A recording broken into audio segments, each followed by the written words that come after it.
जय हिंद दोस्तों। मैं आज आपको दिखाने जा रहा हूँ कि एक आप आयरन की मदद से एक प्रोसेसर को कैसे खोल सकते हैं बिना हॉट गन की मदद से। सिर्फ एक आयरन की मदद से देख सकते हैं। इस तरह का आयरन से आप ये प्रोसेसर निकाल सकते हो। तो वो कैसे निकालते हैं आपको हम दिखा रहे हैं आज। तो सबसे पहले आपको इस तरह का एक तार ले लेना है, इसी की मदद से हम खोलेंगे।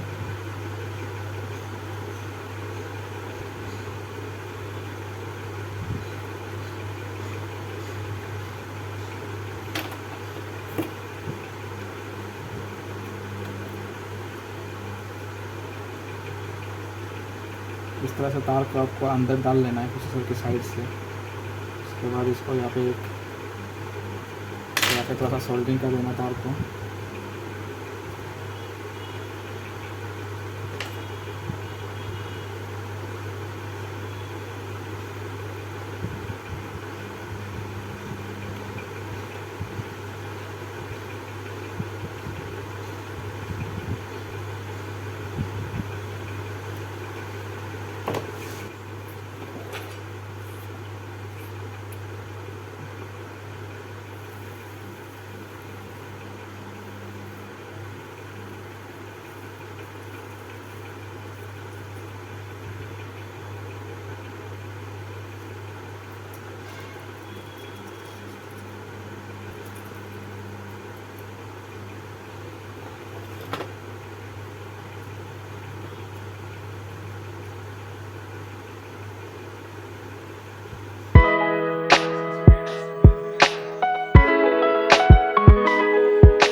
है।